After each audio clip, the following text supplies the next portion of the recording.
ലോകകപ്പ് ഫുട്ബോൾ എന്നാൽ കേവലം 22 കളിക്കാരും അവരുടെ കാൽക്കൽ മറിയുന്ന ഗോളുകളും മാത്രമല്ല. അത് കായിക രംഗത്തെ ഏറ്റവും പുതിയ സാങ്കേതിക വിദ്യകളുടെയും ശാസ്ത്രീയ മുന്നേറ്റങ്ങളുടെയും ഒരു വലിയ പ്രദർശന വേദി കൂടിയാണ്. ഓരോ ലോകകപ്പ് അരങ്ങേറുമ്പോഴും ലോകമെമ്പാടുമുള്ള ദശലക്ഷക്കണക്കിന് ആരാധകരുടെ ശ്രദ്ധ കവരുന്ന ഒരു നിശബ്ദ സാന്നിധ്യമുണ്ട്. അത് ആ ടൂർണമെന്റിന്റെ ഔദ്യോഗിക പന്താണ്. മെസ്സി, റൊണാൾഡോ, എംബാപ്പെ തുടങ്ങിയ ലോകോത്തര താരങ്ങൾക്കൊപ്പം തന്നെ മൈതാനത്ത് കളം നിറയുന്ന ഈ താരം പലപ്പോഴും കളിയുടെ ഗതി തന്നെ നിർണ്ണയിക്കാറുണ്ട്. 1970-ലെ വിഖ്യാതമായ ടെൽസ്റ്റാർ മുതൽ 2022-ലെ അൽ മിഹ്ല വരെയുള്ള പന്തുകളുടെ ചരിത്രം പരിശോധിച്ചാൽ നമുക്കത് മനസ്സിലാകും.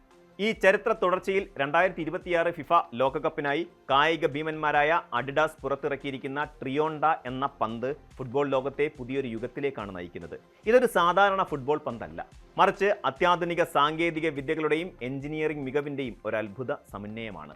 ഫുട്ബോൾ ലോകകപ്പിന്റെ ചരിത്രത്തിൽ ആദ്യമായി 3 രാജ്യങ്ങൾ സംയുക്തമായി ആതിഥേയത്വം വഹിക്കുന്ന ഒരു മഹാമേളയ്ക്കാണ് 2026-ൽ ലോകം സാക്ഷ്യം വഹിച്ചുകൊണ്ടിരിക്കുന്നത്. അമേരിക്ക, കാനഡ, മെക്സിക്കോ എന്നീ 3 വടക്കേ അമേരിക്കൻ രാജ്യങ്ങളുടെ ഈ സാംസ്കാരിക കൂട്ടായ്മയെ കൃത്യമായി അടയാളപ്പെടുത്തുന്ന രീതിയിലാണ് ഈ ഔദ്യോഗിക പന്തിന് രൂപം നൽകിയിരിക്കുന്നത്. ട്രിയോണ്ട എന്ന പേര് തന്നെ ഈ 3 രാജ്യങ്ങളുടെയും ഭൂമിശാസ്ത്രവും സാംസ്കാരികവുമായ സവിശേഷതകളെ ഉൾക്കൊള്ളുന്നുണ്ട്. 3 ആതിഥേയ രാജ്യങ്ങളെ സൂചിപ്പിക്കുന്ന ട്രൈ, അതായത് TRI എന്ന വാക്കും സ്പാനിഷ് ഭാഷയിൽ തിരമാല എന്നർത്ഥം വരുന്ന ഓണ്ട ONDA എന്ന വാക്കും കൂട്ടിച്ചേർത്താണ് ഈ പേര് നിർമ്മിച്ചിരിക്കുന്നത്. വടക്കേ അമേരിക്കൻ ഭൂഖണ്ഡത്തെ ചുറ്റിക്കിടക്കുന്ന അറ്റ്ലാന്റിക് പസഫിക് സമുദ്രങ്ങളിലെ തിരമാലകളെയും ഒപ്പം ഈ 3 രാജ്യങ്ങളിലായി പടർന്നു പന്തലിച്ചുകൊണ്ടിരിക്കുന്ന ഫുട്ബോൾ തരംഗത്തെയുമാണ് ഈ പേര് ഒരേ സമയം പ്രതിനിധീകരിക്കുന്നത്. ഫുട്ബോൾ നിർമ്മാണ രംഗത്ത് കാലങ്ങളായി നിലനിന്നിരുന്ന പരമ്പരാഗത ശൈലികളെ പൂർണ്ണമായും പൊളിച്ചെഴുതിക്കൊണ്ടാണ് ട്രിയോണ്ട പുറത്തിറങ്ങിയിരിക്കുന്നത്. ഒരു കാലത്ത് 32ഓളം ലെതർ കഷണങ്ങൾ പരസ്പരം തുന്നിച്ചേർത്തായിരുന്നു പന്തുകൾ ഉണ്ടാക്കിയിരുന്നതെങ്കിൽ ട്രിയോണ്ടയിൽ വെറും 4 വലിയ പോളിയോയൂറിൻ പാനലുകൾ മാത്രമാണ് ഉപയോഗിച്ചിരിക്കുന്നത്. ഏറ്റവും വിപ്ലവകരമായ കാര്യം, ഈ പാനലുകൾ പരസ്പരം ബന്ധിപ്പിക്കാൻ ഒരു നൂൽ പോലും ഉപയോഗിച്ചിട്ടില്ല എന്നതാണ്. തെർമൽ ബോണ്ടിംഗ് അഥവാ നിയന്ത്രിതമായ ചൂടുപയോഗിച്ച് പാനലുകൾ പരസ്പരം ഉരുക്കി ചേർക്കുന്ന അത്യാധുനിക രീതിയാണ് ഇതിനായി അവലംബിച്ചിരിക്കുന്നത്. ഈ നിർമ്മാണ വൈദഗ്ധ്യം പന്തിന് മുൻപെങ്ങുമില്ലാത്ത വിധം മികച്ച മിനുസവും കൃത്യമായ ഗോളാകൃതിയും പ്രദാനം ചെയ്യുന്നുണ്ട്. തുന്നലുകൾ ഇല്ല എന്നതിൻ്റെ ഏറ്റവും വലിയ പ്രായോഗിക ഗുണം എന്നത് വായുവിലൂടെയുള്ള പന്തിൻ്റെ സഞ്ചാരം കൂടുതൽ സുഗമവും പ്രവചനയോഗ്യവുമാകുന്നു എന്നത് തന്നെയാണ്. വായു പ്രതിരോധം കുറയുന്നതിലൂടെ കളിക്കാർ നൽകുന്ന ലോങ് പാസുകളും ലോങ് റേഞ്ച് ഷോട്ടുകളും കൃത്യമായ ലക്ഷ്യത്തിലേക്ക് കുതിക്കുന്നുണ്ട്. കൂടാതെ മഴയുള്ള സമയങ്ങളിൽ തുന്നലുകൾക്കിടയിലൂടെ വെള്ളം പന്തിനുള്ളിലേക്ക് കടക്കുന്ന വലിയൊരു പ്രശ്നം ഫുട്ബോളിൽ നിലനിന്നിരുന്നു. വെള്ളം കയറി പന്തിന് ഭാരം കൂടുന്നത് കളിക്കാരുടെ പ്രകടനത്തെയും പന്തിൻ്റെ വേഗതയെയും ബാധിക്കാറുണ്ട്. എന്നാൽ പൂർണ്ണമായും സീംലെസ് ആയ ട്രിയോണ്ടയിൽ വെള്ളം ഒട്ടും ആഗിരണം ചെയ്യപ്പെടില്ല. കടുത്ത മഴയിലും പന്തിൻ്റെ യഥാർത്ഥ ഭാരവും ഘടനയും ഒരേപോലെ നിലനിൽക്കുമെന്നത് നിർമ്മാതാക്കൾ അവകാശപ്പെടുന്നുണ്ട്. ട്രിയോണ്ടയെ കായിക ചരിത്രത്തിൽ തന്നെ ഏറ്റവും മികച്ച ഒരു സ്മാർട്ട് പന്താക്കി മാറ്റുന്നത് അതിനുള്ളിൽ ഒളിപ്പിച്ചിരിക്കുന്ന ഡിജിറ്റൽ സാങ്കേതിക വിദ്യയാണ്. അഡിഡാസ് വികസിപ്പിച്ചെടുത്ത കണക്റ്റഡ് ബോൾ ടെക്നോളജി ഈ പന്തിന്റെ കേന്ദ്രഭാഗത്ത് സ്ഥാപിച്ചിരിക്കുന്നു. പന്തിന്റെ കൃത്യമായ മധ്യഭാഗത്തായി ഒരു സസ്പെൻഷൻ സംവിധാനത്തിന്റെ സഹായത്തോടെയാണ് അത്യാധുനിക സെൻസറുകൾ ഘടിപ്പിച്ചിരിക്കുന്നത്.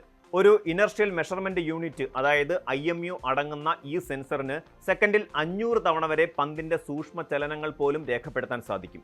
പന്ത് നിലത്തുരുളുമ്പോഴും വായുവിൽ പറക്കുമ്പോഴും അതിൻ്റെ വേഗത, ദിശ, ഭ്രമണ വേഗത അതായത് സ്പിൻ റേറ്റ് എന്നിവ തത്സമയം ഈ സെൻസർ അളക്കുന്നുണ്ട്. കളിക്കാരൻ്റെ ബൂട്ട് പന്തിൽ സ്പർശിക്കുന്ന ആ കൃത്യമായ മില്ലി സെക്കൻഡ് പോലും ഈ സെൻസറിലൂടെ തിരിച്ചറിയാൻ കഴിയും. പന്തിൽ നിന്നുള്ള ഈ വിവരങ്ങളെല്ലാം സ്റ്റേഡിയത്തിന് ചുറ്റും സ്ഥാപിച്ചിട്ടുള്ള ലോക്കൽ പൊസിഷനിംഗ് സിസ്റ്റം, അതായത് LPS വഴിയാണ് തത്സമയം നിയന്ത്രണ കേന്ദ്രങ്ങളിലേക്ക് കൈമാറുന്നത്. ഇത് കളി കാണുന്ന ലക്ഷക്കണക്കിന് ആരാധകർക്ക് TV സ്ക്രീനുകളിൽ കൂടുതൽ കൃത്യമായ ഗ്രാഫിക്സുകളും ഡേറ്റകളും നൽകാൻ സഹായിക്കുമെന്ന് മാത്രമല്ല, കളിയുടെ സുതാര്യത ഉറപ്പാക്കാനും വലിയ പങ്ക് വഹിക്കുന്നുണ്ട്. ഫുട്ബോളിൽ റഫറിമാരുടെ തീരുമാനങ്ങൾ പലപ്പോഴും വലിയ തർക്കങ്ങൾക്കും വിവാദങ്ങൾക്കും കാരണമാകാറുണ്ട്. എന്നാൽ ട്രിയാണ്ടയിൽ സെൻസർ സാങ്കേതികവിദ്യ ഫിഫയുടെ സെമി ഓട്ടോമേറ്റഡ് ഓഫ്സൈഡ് ടെക്നോളജി, അതായത് SAOT-യുമായും വീഡിയോ അസിസ്റ്റന്റ് റഫറി VAR സംവിധാനവുമായും നേരിട്ട് ബന്ധിപ്പിച്ചിരിക്കുന്നു. ഒരു കളിക്കാരൻ പാസ് നൽകാനായി പന്ത് തൊഴിക്കുന്ന കൃത്യമായ സമയം ഈ പന്ത് തിരിച്ചറിയുന്നതോടെ സ്റ്റേഡിയത്തിലെ ട്രാക്കിംഗ് ക്യാമറകൾ കളിക്കാരുടെ ശരീര ചലനങ്ങളെ അപഗ്രഥിക്കുന്നു. ഇതിലൂടെ ഓഫ്സൈഡ് തീരുമാനങ്ങൾ വെറും നിമിഷങ്ങൾക്കുള്ളിൽ യാതൊരു പിഴവുമില്ലാതെ എടുക്കാൻ റഫറിമാർക്ക് സാധിക്കുകയും ചെയ്യുന്നുണ്ട്. പണ്ട് ഓഫ്സൈഡ് ലൈനുകൾ വരച്ച് മിനിറ്റുകളോളം കളി തടസ്സപ്പെടുത്തിയിരുന്ന സ്ഥാനത്ത് ഇന്ന് ട്രിയാണ്ടയുടെ സഹായത്തോടെ കളിക്ക് യാതൊരു തടസ്സവുമില്ലാതെ വളരെ വേഗത്തിൽ തീരുമാനങ്ങൾ പുറത്തു വരുന്നു. പന്ത് ഗോൾ വരെ കടന്നോ ഇല്ലയോ എന്ന കാര്യത്തിലും ഹാൻഡ്ബോൾ വിവാദങ്ങളിലും കൃത്യമായ തെളിവ് നൽകാൻ ഈ പന്തിന് കഴിയും. മനുഷ്യസഹജമായ തെറ്റുകൾ കാരണം ടീമുകൾക്കുണ്ടാകാനിടയുള്ള വലിയ നഷ്ടങ്ങൾ ഒഴിവാക്കാൻ ഈ സാങ്കേതിക കൂട്ടാളിയിലൂടെ സാധ്യമാകുന്നുണ്ട്. സാങ്കേതിക മികവിനൊപ്പം തന്നെ കണ്ണിന് കുളിരേകുന്ന ഒരു ദൃശ്യവിരുന്നാണ് ട്രിയോണ്ടയുടെ ഡിസൈൻ. അമേരിക്കയുടെ നീലയും ചുവപ്പും, മെക്സിക്കോയുടെ പച്ചയും, കാനഡയുടെ ചുവപ്പും നിറങ്ങൾ മനോഹരമായ തിരമാലകളുടെ രൂപത്തിൽ പന്തിൽ ആലേഖനം ചെയ്തിരിക്കുന്നുണ്ട്. ഇതിനു പുറമെ 3 രാജ്യങ്ങളുടെയും ദേശീയ ചിഹ്നങ്ങളായ നക്ഷത്രങ്ങൾ, കഴുകൻ, മേപ്പിളില എന്നിവയുടെ ഡിജിറ്റൽ രൂപങ്ങളും ഈ പന്തിൽ കാണാം. എന്നാൽ ഈ ഡിസൈൻ വെറുമൊരു ഭംഗിക്ക് വേണ്ടിയുള്ളതല്ല. പന്തിന്റെ പുറംഭാഗത്ത് നൽകിയിരിക്കുന്ന പ്രത്യേകതരം ടെക്സ്ചർ കളിക്കാർക്ക് ബൂട്ട് കൊണ്ട് പന്തിനെ മികച്ച രീതിയിൽ നിയന്ത്രിക്കാൻ സഹായിക്കുന്നതാണ്. ഗോൾ കീപ്പർമാർക്ക് കനത്ത വേഗതയിൽ വരുന്ന പന്തുകളെ വഴുതിപ്പോകാതെ പിടിച്ചെടുക്കാനും ഈ ഘടന തുണയ്ക്കുന്നുണ്ട്. വായുവിലെ ചലനങ്ങളെ കൂടുതൽ സ്ഥിരതയുള്ളതാക്കാൻ ഈ പ്രതലത്തിലെ സൂക്ഷ്മമായ തരികൾക്ക് സാധിക്കും. ഫുട്ബോളിലേക്ക് പുതിയ സാങ്കേതിക വിദ്യകൾ വരുമ്പോൾ പാരമ്പര്യവാദികളായ ആരാധകർ എപ്പോഴും ഉയർത്തുന്ന ഒരു ചോദ്യമാണിത്.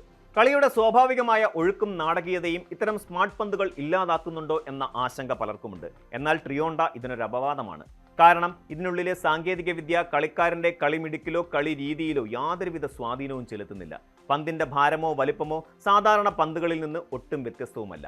അത് കളിക്കാരന് കൂടുതൽ കൃത്യതയും സുരക്ഷിതത്വവും മാത്രമാണ് നൽകുന്നത്. തെറ്റായ തീരുമാനങ്ങൾ കാരണം ഒരു ടീമിന്റെ വിയർപ്പും അധ്വാനവും പാഴായി പോകാതിരിക്കാൻ സഹായിക്കുക മാത്രമാണ് ഈ സാങ്കേതിക വിദ്യ ചെയ്യുന്നത്. 2026 ഫിഫ ലോകകപ്പിലെ ഓരോ ചരിത്ര നിമിഷങ്ങൾക്കും സാക്ഷ്യം വഹിക്കുന്നത് ട്രിയോണ്ടയാണ്. ഗ്രൗണ്ടിലെ തന്ത്രപരമായ പാസുകൾക്കും വായുവിൽ വളഞ്ഞു പുളഞ്ഞു പോകുന്ന ഫ്രീ കിക്കുകൾക്കും വല കുലുക്കുന്ന കണ്ണഞ്ചിപ്പിക്കുന്ന ഗോളുകൾക്കും പിന്നിൽ ഈ പന്തിന്റെ ശാസ്ത്രീയ മികവുണ്ടാകും. ഫുട്ബോൾ എന്ന കായിക വിനോദം കേവലം കായിക ശേഷിയുടെ മാത്രം കളിയല്ല. അതിന് പിന്നിൽ വലിയൊരു ശാസ്ത്ര ലോകം കൂടിയുണ്ടെന്ന് ഈ പന്ത് തെളിയിക്കുകയാണ്. സാങ്കേതിക വിദ്യയുടെ സഹായത്തോടെ കളി കൂടുതൽ വേഗതയേറിയതും സുതാര്യവുമാകുമ്പോൾ ട്രിയോണ്ട ലോകകപ്പ് ചരിത്രത്തിലെ ഏറ്റവും മികച്ച ഒരു നാഴികക്കല്ലായി മാറുമെന്ന കാര്യത്തിൽ സംശയമില്ല. മൈതാനങ്ങളിൽ പന്തുരുളുമ്പോൾ അത് വെറുമൊരു കളിയല്ല, ഭാവിയുടെ ഫുട്ബോൾ ചരിത്രത്തിന്റെ എഴുതപ്പെടാത്ത താളുകളാണെന്ന് ട്രിയോണ്ട ഓരോ നിമിഷവും നമ്മെ ഓർമ്മിപ്പിച്ചുകൊണ്ടേയിരിക്കും. കൂടുതൽ വാർത്തകൾക്ക് news 18 Keralam YouTube channel subscribe ചെയ്യുക.